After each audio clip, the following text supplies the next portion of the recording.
का फैब्रिक है। मैंने आपको कल भी बताया था कि आप इस प्लाजो को जॉर्जेट के फैब्रिक से बनाएंगे तो ज्यादा अच्छा रहेगा। जो जॉर्जेट का फैब्रिक होता है वो सॉफ्ट होता है। तो हमारे पास ये जॉर्जेट का फैब्रिक है और मैंने सेंटून का फैब्रिक लिया है लाइनिंग के लिए। आप क्रेप का फैब्रिक ले सकते हैं। मैंने जॉर्जेट लिया है और ये मोटे वाला जॉर्जेट नहीं है, पतले वाला जॉर्जेट है जो थोड़ा सा हल्का फैब्रिक होता है और सॉफ्ट वाला जॉर्जेट है। जब हम कोई भी सर्कुलर प्लाजो बनाते हैं, एक आता है आपका कपड़ा ही ऑलरेडी ऐसा है, उसमें लाइनिंग की जरूरत नहीं है। तो आप हाफ सर्कुलर प्लाजो बना रहे हैं, फुल सर्कुलर प्लाजो बना रहे हैं, आपको लाइनिंग की जरूरत ही नहीं है। तो ये सारी चीजें आप लोग अभी नोट करेंगे। जब आप क्लास लेते हो तो प्लीज आपके हाथ में नोटबुक और पेन होना चाहिए।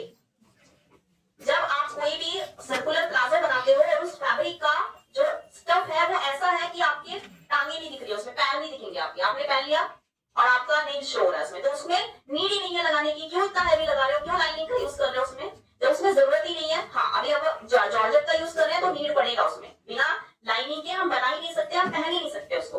तो वहां पे लाइनिंग लगानी है, जहां पे कपड़े में जरूरत ही नहीं है वहां पे लाइनिंग की जरूरत ही नहीं है, तो क्यों लगा रहे हो। का मेजरमेंट है लेंथ 39.5 और बेल्ट है 30 और हिप साइज है 40 एंड हाफ। तो भी हमारे पास जो बेल्ट का साइज है उसको हम साइड कर देते हैं, क्योंकि बेल्ट का साइज हम तब यूज करते हैं जब हम बेल्ट के अकॉर्डिंग अपने प्लाजो की कटिंग कर रहे हैं। अभी हमें बेल्ट का यूज नहीं करना है। बेल्ट का यूज हम तब करेंगे जब हम अपनी बेल्ट में लास्टिक डालेंगे, क्योंकि अभी तो लास्टिक नहीं डालना है। तो अभी हमें सिर्फ ये दो ही मेजरमेंट चाहिए, एक हिप साइज चाहिए और एक पूरा लेंथ चाहिए। और लेंथ भी मैंने बताया ना 39 एंड हाफ है, तो थोड़ा एक्स्ट्रा ही लेकर चलो। आपने देखा जब आप हाफ सर्कुलर या फुल सर्कुलर प्लाजो बना के रेडी कर देते हो, क्लाइंट को दे भी देते हो, कुछ समय के बाद क्या होता है वो कहीं से ऊपर हो जाता है, कहीं से नीचे हो जाता है, वो गंदा लगता है। क्योंकि मेरा जो जॉर्जेट है वो भी नॉर्मल विड्थ का ही है और ये भी नॉर्मल विड्थ है, तो इसलिए मेरे प्लाजो में तो जॉइंट आएगा ही आएगा। लेकिन अगर हम ज्यादा विड्थ वाला कपड़ा लेते हैं ना, उसमें जॉइंट नहीं आता। अच्छे से हमने कपड़े को आयरन कर दिया है, नीचे आ रहा है ना। और जो सेंटून का कपड़ा होता है ना, उसमें कभी भी धागा ऐसे सीधा नहीं होता, टेढ़ा ही होता है। मतलब सेंटून का कपड़ा कभी भी सीधा नहीं होता, हमेशा ये सीधे में भी आड़ा ही मिलेगा आपको। सिर्फ ऐसे आप सीधा कर सकते हो, बट ऐसे जब आप करोगे ना ये टेढ़ा ही जाएगा। चाहे आप ये धागा निकाल के भी देखोगे ना, ये देखो कपड़ा कैसे टेढ़ा हो रहा है, जबकि ये फाट के निकाला हुआ है, वेव पे नहीं जाता। कपड़े का वेव इसका हमेशा टेढ़ा ही होता है। एकदम सीधी लाइन बनाएंगे दोनों साइड से।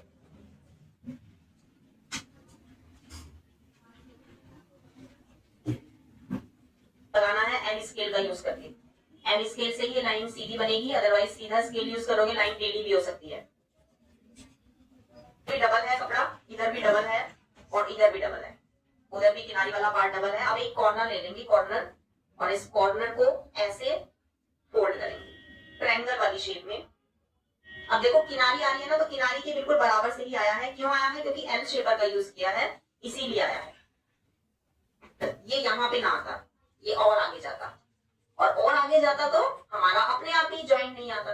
अब तो इसलिए ज्वाइंट तो आएगा ही। तो ट्रायंगल वाली साइड से कमर का निशान यहाँ से लगाया जाता है ना, वेस्ट का निशान यहाँ से लगाया जाता है। यहीं से बेल्ट का साइज निकालना है, सब कुछ हमारा यहीं से निकलेगा।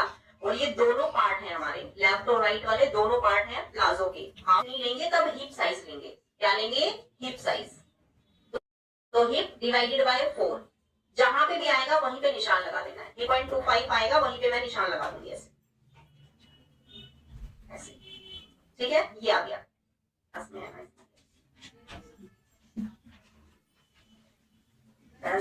कितना मिला है ना। हम ना कंफ्यूज होते हैं कि ये जो निशान है ये यहाँ से यहाँ तक कैसे लें। तो मैं आज आपको जो बताऊंगी ना, वो यहाँ से यहाँ तक का डिस्टेंस कैसे निकालते हैं वो भी बताऊंगी। और यहाँ से यहाँ तक कितना आ रहा है, कितने अराउंड ही आ रहा है ना। अब मिल गया वही चीज जो चाहिए, वही मिल गया, ठीक है। तो ये इसलिए है कि अब आप लोगों को जब कंफ्यूजन ना हो कि मुझे यहाँ से कितना लेना है, यहाँ से यहाँ तक कितना लेना है, मुझे यहाँ से लूं, यहाँ से लूं, यहाँ से लूं, यहाँ से लूं, तो आपको मालूम पड़ गया है कि मेरा आ गया है 13 एंड हाफ। तो अब आप अकेले से जब कटिंग करोगे तो आपको एक हैंड यहाँ पे रखना पड़ेगा और एक हैंड ऐसे रखना पड़ेगा। तो अगर आप अकेले हैं, मेरी हेल्प के लिए तो यहाँ पे काफी लोग हैं, लेकिन आपकी हेल्प के लिए तो आपको मिलेंगे नहीं, तो इसलिए हम यहाँ पे ले लेंगे बॉल पिन और इस ट्रायंगल वाले पॉइंट से ऐसे बॉल पिन सेट कर लेंगे। मेजरमेंट टेप में एक छोटा सा होल दिया होता है ना, उसी होल के अंदर से बॉल पिन को ऐसे डाला और बॉल पिन सेट कर दिया। और जहां पे भी आपका ये साइज आ रहा है 13 एंड हाफ, वहां से आपने ऐसे करके गाइडलाइन ले लिया। अब आप जो आसन का साइज लेते हो क्या करते हो, हिप डिवाइडेड बाय 4 लेते हो। चलो हिप डिवाइडेड बाय 4 ले लेते हैं। यहाँ पे लिया है लेकिन यहाँ पे पीछे से एक्स्ट्रा नहीं लेते। तो जब पीछे से एक्स्ट्रा नहीं लेते तो ऑब्वियसली आसन तो आपका छोटा हो ही जाएगा अगर हिप डिवाइडेड बाय 4 करोगे। इसलिए हम क्या कर रहे हैं यहाँ पे 2 इंच प्लस कर देते हैं। तो मैं यहाँ पे आसन का लेंथ कितना ले रही हूँ 12 इंच। यहां से मुझे जाना है किनारी वाले पार्ट से 3 इंच पे, 3 इंच अंदर जाना है और अब 3 इंच वाले पॉइंट को इस पॉइंट से मिला देंगे।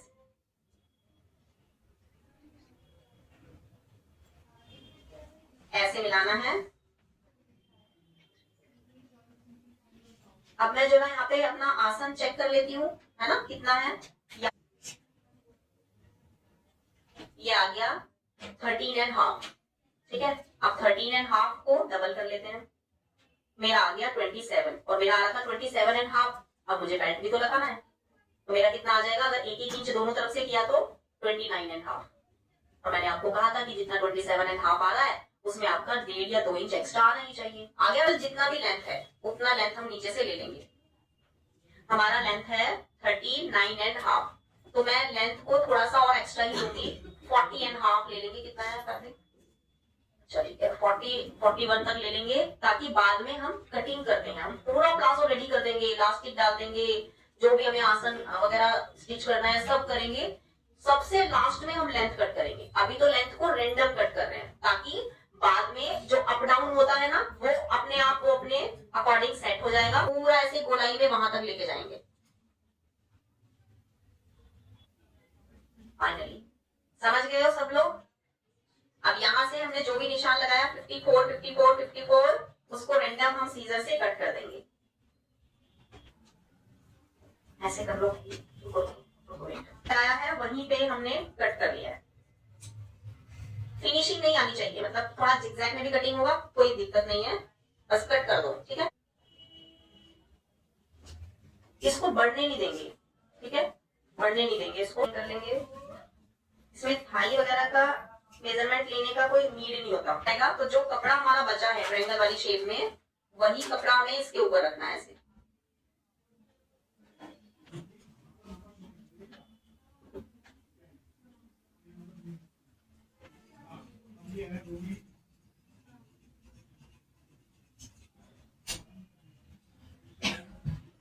कपड़े में भी ये जॉइंट आएगा, बट ये जॉइंट थोड़ा सा नीचे आएगा क्योंकि जॉर्जेट का विड्थ इससे थोड़ा सा ज्यादा है।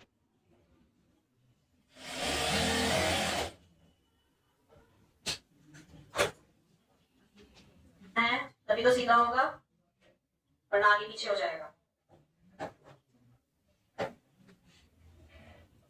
अभी ये बिल्कुल सीधा था तो हमने इसको भी ऐसे ट्रायंगल वाली शेप में फोल्ड कर दिया।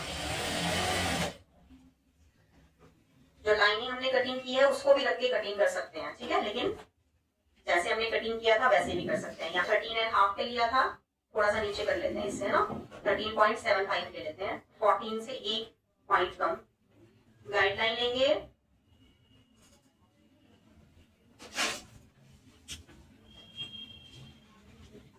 थ्री इंच ऐसे लिया था, करना है, देखो मार्क करेंगे यहां से ऐसे,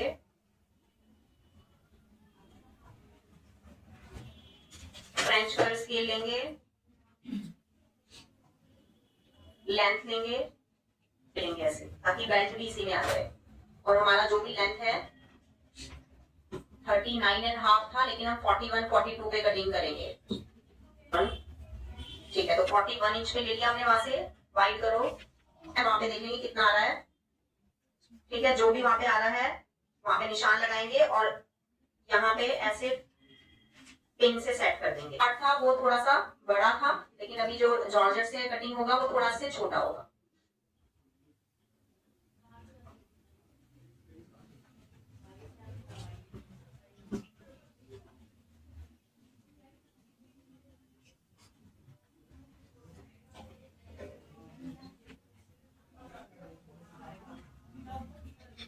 जहाँ पे निशान लगाया है वहां से ही कटिंग कर लेंगे, थोड़ा सा नीचे से ही कर लेंगे, आधा पौना इंच। अब जो ट्रायंगल वाला ये पॉइंट बचा है हमारा, ये ट्रायंगल वाली साइड यहाँ से यहाँ पे रखेंगे, ताकि जो आपका ये जॉइंट है ये भी इसी के साथ कटिंग कर ले और फिर जॉइंट लगा दें यहाँ पे।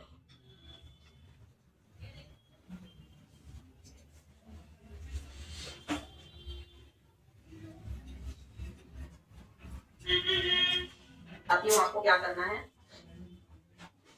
आप जॉइंट को पहले दोनों तरफ करेंगे और अच्छे से प्रेस करेंगे। देखो दोनों तरफ नहीं करना, नीचे की तरफ करना है।